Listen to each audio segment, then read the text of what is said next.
Welcome to the Archaeology Podcast, brought to you by Resonix.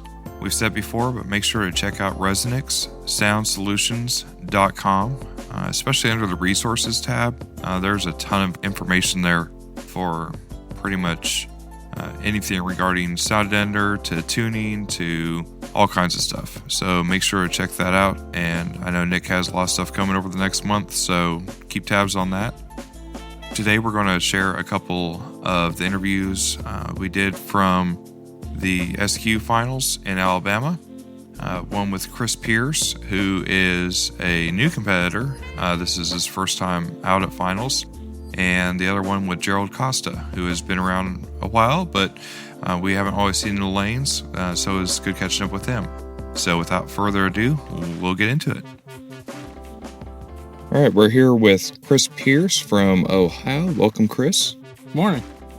So I know a little bit about your background here, but I figured we'd go ahead and start. So first of all, kind of what got you into car audio in the first place? Just like normal kid, 15, first car, wanted to rip the speakers out, throw sub in, boom around. So that was first vehicle was like that. I started out with a car audio fabrication book I ordered online and just read it cover to cover and started seeing a couple different techniques and started doing that in my own car, trying out different speaker aiming. Just kind of left it at that. After a few years, got rid of that car, threw what was left of the system in the next truck that didn't really matter and just left it.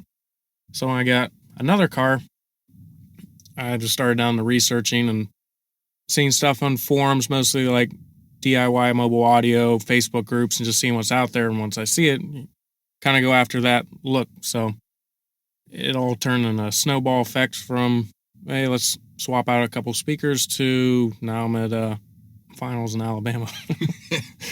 What got you into competition in the first place? I've done competition in some other hobbies. So that I kind of realized that the best way to push myself forward was going out and competing against someone else. Because if you're just competing against yourself and you don't know what's out there, then you're not going to improve as much. Sure, that makes sense. And you got started in Ohio with like the soundstage events? Yeah, first show is up in Menor, Ohio with Soundstage. Keith and Charles were up there. I showed up my first show. 4 people were there, including Keith and Charles and Barhus Muhammad. So that kind of got my feet wet, and Keith and Charles liked what they saw, and they gave me some tips. I went back and worked on that, popped to the next show, and just kind of ended up making it out to finals. Awesome. So, and the system, as far as what you're doing here, you've pretty much done everything start to finish yourself, right? Yeah, 100%. It's all my build, install, tuning. Learned a lot watching PS Sound videos. I'm Peter from PS Sounds. Had him in my car for about half an hour talking yesterday. Half the reason I made the trip down here was to meet him when I found out he was coming. So we drove from Ohio to Alabama, and we got some time with him. So that's very cool. And I believe I've heard you've had some struggles getting here along the way. Yeah, halfway here in Kentucky, my car decided that the lifters didn't want to work very much anymore and started rattling. So we found a U-Haul truck and a trailer, and we drove the U-Haul about 6 hours.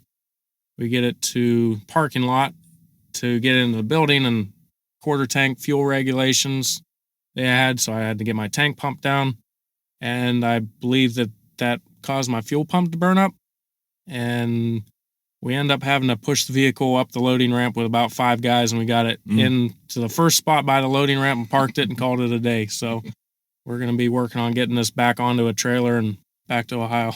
Yeah, the struggle is real. That stinks, but hey, you made it here, and at least you have people to help, and sounds like you got a plan for getting it back. So the people helping has been an absolute huge thing. As soon as I kind of messaged Team Zapco, letting them know, hey, my car is having trouble, word spread pretty quick, and was getting some phone calls.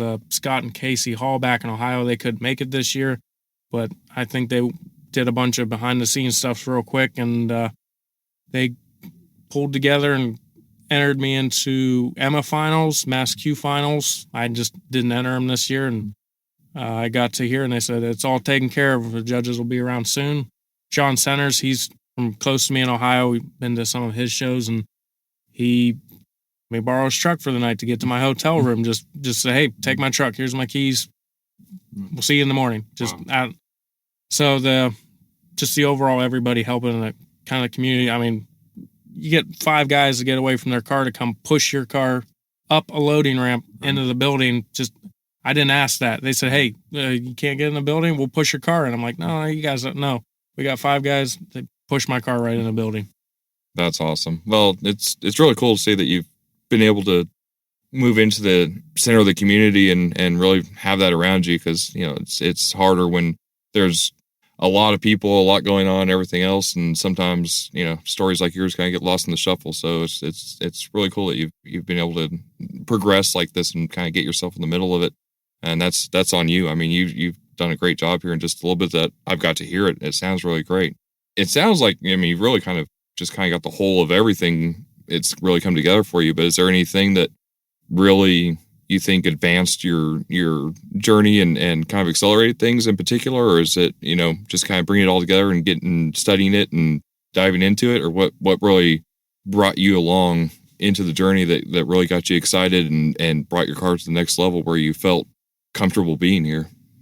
Getting a reference from everybody else's build, because when you just don't hear that reference, you can read everything you possibly can find. I mean, I don't know how many hundreds of hours of just forum posting I've read, and you don't know what's true or not until you hear it with your own ears, because, you know, some people don't know what they're talking about, and then you spend a lot of time listening to that. So once you're around 30 other cars, I mean, I've spent all of the day just jumping from one car to the next, and it don't matter if it sounds good or bad, you'd take away something. Sure, absolutely. Yeah, and I was just going to ask you if you got to listen to many cars here. So is there any favorites or anything that stood out to you that you've heard?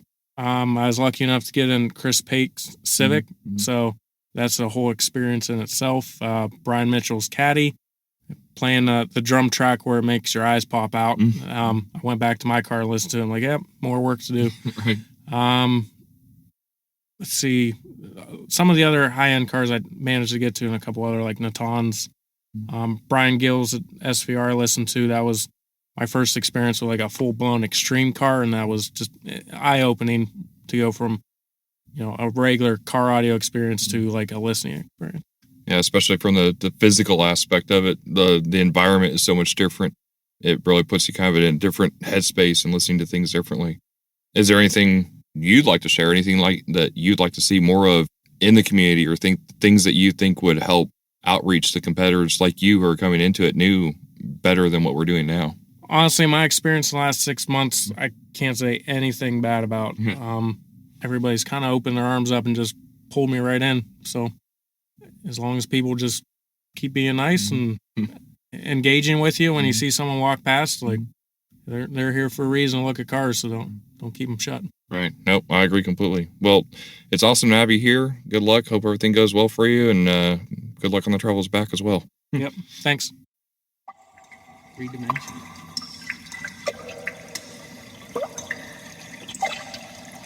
Does it sound like some stuff is coming from there? I don't know if the doors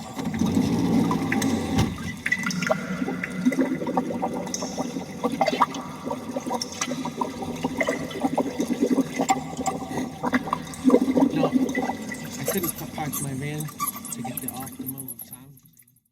We're here with Gerald Costa at the 2023 IASCA and EMA finals.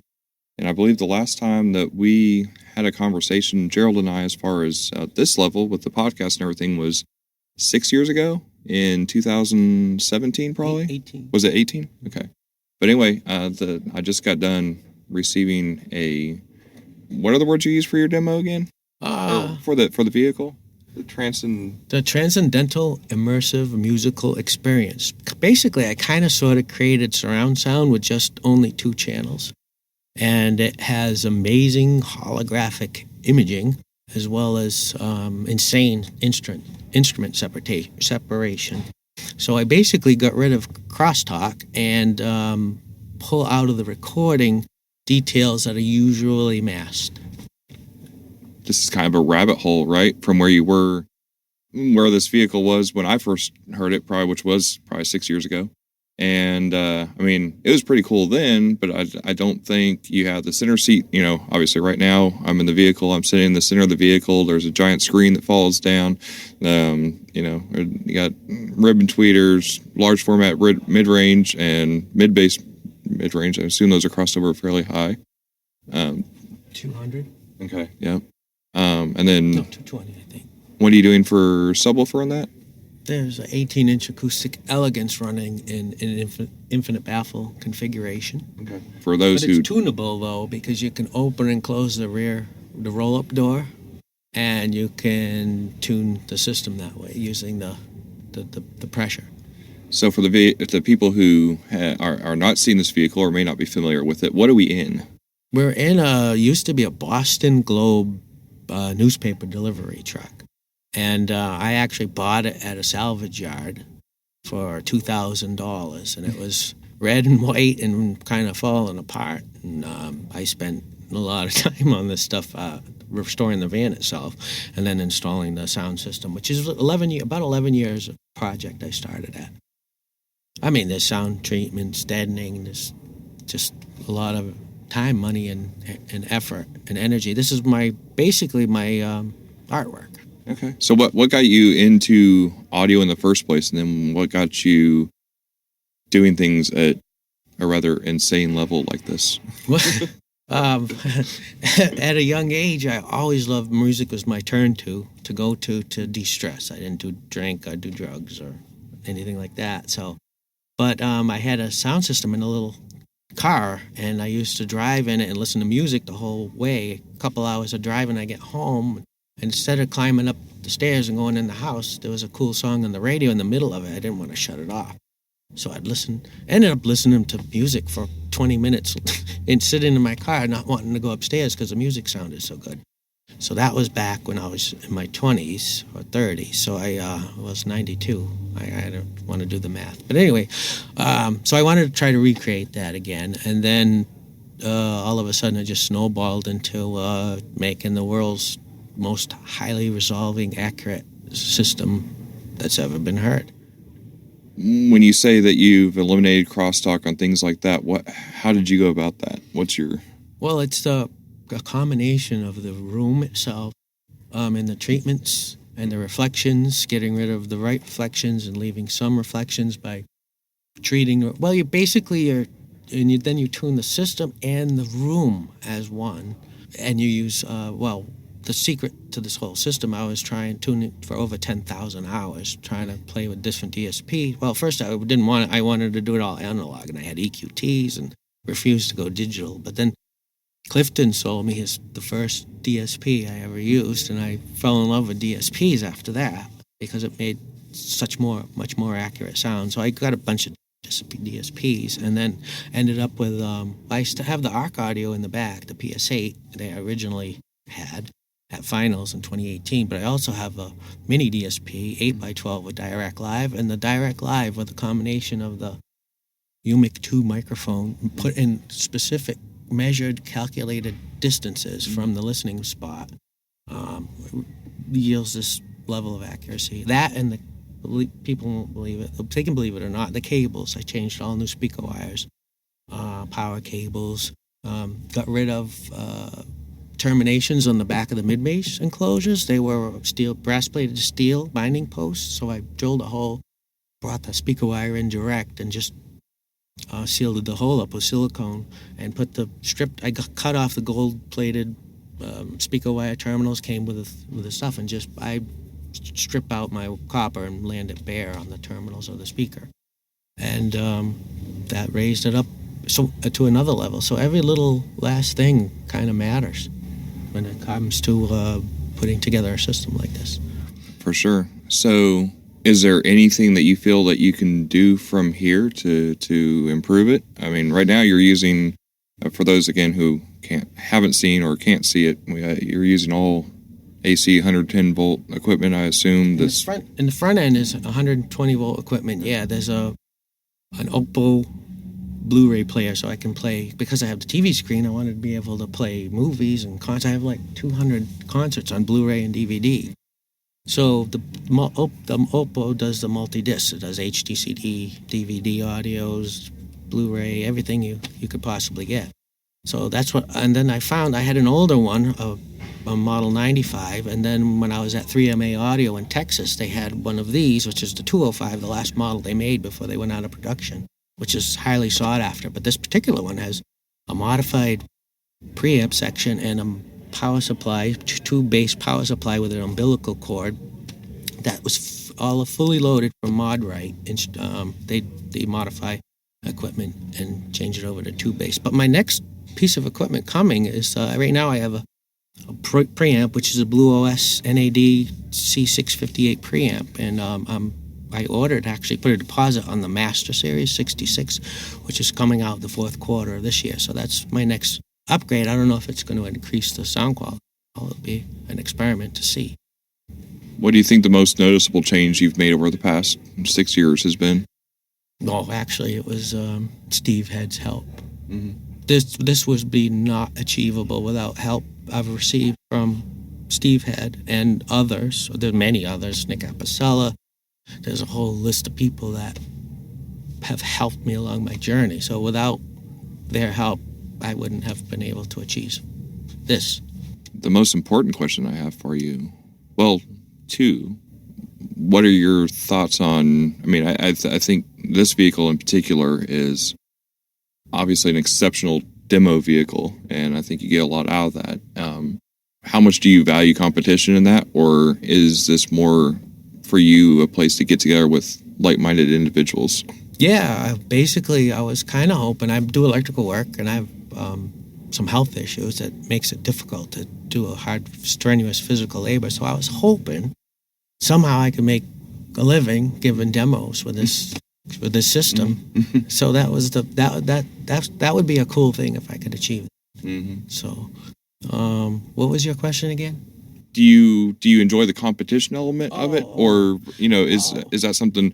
Are you here to win, or are you here to share? No, yeah, I'm here to share, exactly. Yeah. In the beginning, I was like trying to have a point to prove, and I was all about the competition and scoring and, making the system better and winning. And now it's all basically just about the camaraderie and the family and sharing my artistic creation side with the people in the industry, and as well as just having fun. I mean, because a lot of the competition these days is taken so serious. Everybody's got such stressful. Mm-hmm. And so I wanted to bring maybe an aspect where a little bit of fun into the game, maybe do a best demo with a cash prize, or something to make it a little lighter as far as the competition side. But it is a good place to meet up and see everybody, and an excuse to get together. So, absolutely.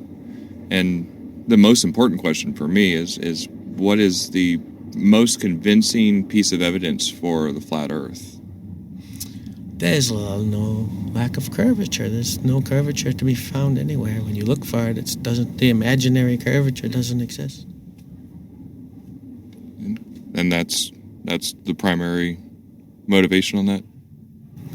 Try to find the curve. Okay. All right. Visibly, yeah. Right. Scientifically, measurably, with empirical evidence. Mm-hmm. You can't. I'm not arguing. I just was curious. I don't know. Well, I built the system, too, because there's a lot of people who are cable deniers. Mm-hmm. And they say that wire doesn't matter. And I was along the same lines when I first started out. I'm an electrician. Copper's copper. Can't possibly make a difference. But the speaker wire upgrades, the power cable upgrades, the RCA choices matter extremely. And this is the proof. So from a demo aspect, have you thought of ways to be able to create an AB between the wires and cables in this scenario? I mean, I have normal power cables here. Mm. I can, the factory power cable, I can just unplug one of the pieces of equipment and plug in the factory power and play it, and you'll see a dramatic, less output, less impact, less dynamics, less all of the good things. It just takes away all of the good things. It ruins it's the bottleneck in the system. So I can do that. Yeah, I can AB Right. cables, and we could, if somebody needed to see it for themselves. Right. Is there any piece of advice that you would have given yourself when you started down this to shortcut to where you got today versus some of the journey you went through, or is the journey part of it for you that you value? Well, it was a frustrating job. Sound quality is hard. And, Right. it was just kind of a personal challenge, And, but like I said, there was so many people along the way who helped me and made the years and years shorter because of their experience. They shared their experience with and knowledge and wisdom. But still, it's tough trying to figure out acoustics. I had to teach myself. I didn't go to school or anything. For sure. Is there anything you would like to share to other people in the industry to that you would like to see more of in car audio in general, either as an enthusiast or on the competition level or anything else? Well, the competitions are great because that's when you get together and you with all your people who share the same passion, so you can share your creation, you can ask questions, you can learn things. I learned from every time I went to a competition. I learned something new. And what was your specific question again? More like if there's anything that you would like to others to be a part of or see more of in what we do. Oh, just a little bit. People need to be a little more open-minded when it comes to trying and experimenting. Mm-hmm. That's all. Mm-hmm. Because we are all taught to believe certain things, but in theory, but when you actually take the time and put it into practical terms, sometimes the results surprise you. Mm-hmm. Is there anything you regret doing in the past as far as car audio goes? Spending all the money. Well, we're all been there, so we're all just going to take that one for a grain of salt. Exactly. Well, I appreciate it. This is awesome. I know it's you're in Massachusetts? Yeah. Okay. Yep. And I wasn't able to compete the last 5 years because my health didn't allow me to. And just within the last month or 5 weeks, my health made a turnaround. So I was able to do this again, and I'm really blessed to be able to hang out with you guys. Well, we appreciate you being here. Going from Massachusetts to 1,000 miles. Yeah, in this. Yeah, and you have to go over the curve on the way there and back, so you got to account for the mileage increase. Well, at least you get the downhill on the downside, so you get better mileage, you're right? supposed to be always at the top. Oh, okay. No matter where you are. No matter where you're at, always at the top. That's how we look at things, right? All right. Well, I'm going to let you get to the next demo. I know you got a line, and I know you enjoy that so much, and that's awesome. We appreciate your passion in this. It's really cool to see you out here. So hopefully you can see more of you out here, and more people can experience this thing. Yeah. Well, thank you you were part of my whole journey too, because my first competition, you were the judge, and it was different back then, and so it's good to be able to have you here again and see the improvements. It's come a long way. It's come a long way. All right, sir. Well, I appreciate it. We'll talk soon. Well, thank you for your time.